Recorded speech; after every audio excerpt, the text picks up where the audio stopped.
மாணவர்கள் வரைக்கும் இன்னைக்கு ஃபீஸ் கட்ட முடியல, இன்னைக்கு ஹாஸ்டல் ஃபீஸ் பண்ண முடியல, புக் வாங்க முடியல, யூனிஃபார்ம் வாங்க முடியல, எத்தனை பிரச்சனைகளை இன்னைக்கு சந்திக்கிறாங்க. இதையெல்லாம் கவனத்தில் கொள்ள வேண்டிய ஒரு அரசு என்ன பண்ணுது? வெறும் வாக்கு வங்கியை மட்டுமே நம்பி அரசியல் செய்கின்ற கட்சிகள் தான் இன்னைக்கு வரைக்கும் தமிழ்நாட்டில் ஆட்சி செய்திருக்காங்க. இதுல எந்த மாற்று கருத்தும் இல்லை. ஓட்டுக்கு காசு கொடுத்து மக்களை ஏமாற்றுவது இல்லையா? ஆண்களாக இருந்தா ஓட்டரும் பீரும் 100 சோறும் போட்டு உங்களை இன்னைக்கு ஏமாத்த வேண்டியது.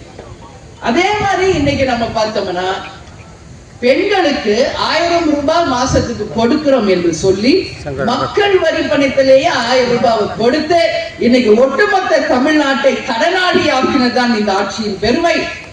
அந்த 1000 ரூபாய் இன்னைக்கு விற்கிற விலைவாசியில ஒரு வாரத்துக்குள்ளேயே காலி ஆயிடுச்சு. மருத்துவ செலவு, படிப்பு செலவு, விலைவாசி உயர்வு, மளிகை ஜாமான், காய்கறி, இன்னைக்கு எத்தனை எல்லாம் விலைவாசி உயர்வு. அப்ப இந்த 1000 ரூபாய் கொடுக்கிறேன்னு சொல்லி பெண்களை மூளைச்சலவை செய்து ஏமாற்றி உங்கள் வாக்குகளை பறித்து உங்கள் கணவர்மான் மூலம் டாஸ்மாக் மூலம் அந்த 1000 ரூபாய் மாசத்துல 5000 ரூபாய் இந்த அரசு திரும்ப பெற்றுக் கொண்டிருக்கிறது.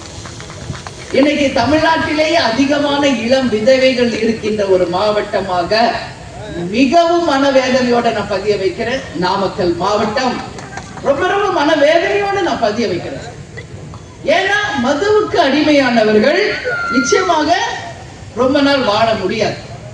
இன்னைக்கு அவங்க மதுவுக்கு அடிமையானதன் காரணமாக இன்னைக்கு அவங்க குடும்பத்தை அடிமையாக்கி விட்டு சென்று விட்டார்கள். அந்த அளவு இன்னைக்கு தெருவுக்கு 10 டாஸ்மாக், கள்ளச்சாராயம், போதை, இன்னைக்கு கஞ்சா, ஆம்ஸ், எத்தனை. அப்போ இளைஞர்கள் சுறுசுறுப்பாக உழைக்க வேண்டியவர்கள், சிந்திக்க வேண்டியவர்களை மதுவும் கஞ்சாவும் கள்ளச்சாரத்தையும் கொடுத்து மூளையை மழுக வச்சு கேள்வியே கேட்காம நீங்க எல்லாரையும் முடக்கி வச்சிருக்கிறது இந்த அரசு. கேட்டா முதல் கையெழுத்தில் நாங்கள் டாஸ்மாகை ஒழிப்போம் என்று ஆட்சிக்கு வருவதற்கு முன்னாடி சொல்றாங்க. ஆட்சிக்கு வந்து 5 வருஷம் முடிய போகுது. கையெழுத்து போட்டாங்களா? எங்காவது ஒரு டாஸ்மாக் கடை மூடப்பட்டதா? கேள்வி கிடையாது. இந்த மாதிரிதான் இன்னைக்கு தமிழ்நாடு இருக்கிறது. மக்களாகிய நீங்கள் தெளிவாக இருக்கணும் சொல்லி இந்த நேரத்தில் நான் கேட்டுக்கிறேன். சொன்ன வார்த்தையை நிறைவேற்றுவார்கள் அப்படின்றத நீங்க சிந்திங்க. கடவுள் நமக்கு 6 அறிவு படுத்தது நம்மள வந்து சிந்திப்பதற்கு. இன்னைக்கு வெறும் இலவசங்களுக்கும் ஏமாற்று பேச்சுவார்த்தைக்கும் நீங்க மயங்க கூடாதுன்னு சொல்லி நான் கேட்டுக்கிறேன். இன்னைக்கு எத்தனையோ வாக்குறுதிகளை கொடுத்து இந்த ஆட்சி வந்திருக்கு.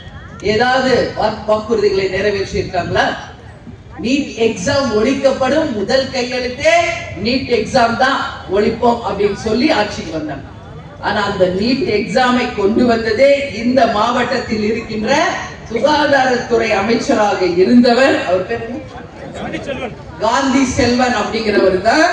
அவர் அந்த நீட் தேர்வை கொண்டு வந்தவர் என்பது அவமானத்தை தலைகுனிய வேண்டிய ஒரு விஷயமா நான் பதிய வைக்கிறேன். கொண்டு வந்ததே இவங்க தான்.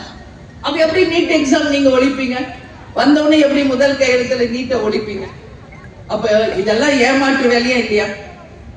அப்ப ஏன் மக்களை ஏமாற்றுறீங்க, பொய் சொல்றீங்க? இன்னைக்கு இந்தியா முழுக்க நீட் தேர்வு எல்லா மாநிலத்திலும் இருக்கு, எல்லாரும் அக்செப்ட் பண்ணிட்டாங்க. தமிழ்நாடு மட்டும்தான் அதை வைத்து அரசியல் செய்து கொண்டிருக்கிறார். நிச்சயம் நான் சொல்றேன், இன்னைக்கு ஸ்டூடெண்ட்ஸ், பேரண்ட்ஸ், நீட் எக்ஸாம் ஒழிக்க முடியாது. யாரு நினைச்சாலும் அதை நீக்க முடியாது. இதுதான் உண்மை. இவங்க வந்து வெறும் அரசியல் பண்ணும், இதை வச்சு ஓட்டு வங்கியை வாங்கணும்னு சொல்லி ஏமாத்தி பொய் வாக்குறுதியை சொல்றாங்க. இதுல எந்த உண்மையும் இல்லை என்பதை மாணவர்களும் ஆசிரியர்களும் பெற்றோர்களும் நல்லா புரிஞ்சுக்கிட்டு மாணவர்களை நல்லா படிக்க வைங்க. டயா பூஸ்டர், சுகருடைய ரிமோட் கண்ட்ரோல் இனி உங்க கையில. அனைத்து மருந்து கடைகளிலும் கிடைக்கும். செய்திகளை உடனுக்குடன் தெரிந்து கொள்ள கீழ்கண்ட கேபிள் மற்றும் டிடிஹெச் நெட்வொர்க்குகளில் எம்நாடு செய்தி தொலைக்காட்சியை காணுங்கள். பாதகம் செய்பவரை கண்டால் நாம் பயம் கொள்ளலாகாது பாப்பா. மோதி மிதித்து விடு பாப்பா, அவர் முகத்தில் உமிழ்ந்து விடு பாப்பா. அண்மை செய்திகளை உடனுக்குடன் தெரிந்து கொள்ள இணைந்திருங்கள் எம்நாடு தொலைக்காட்சியுடன்.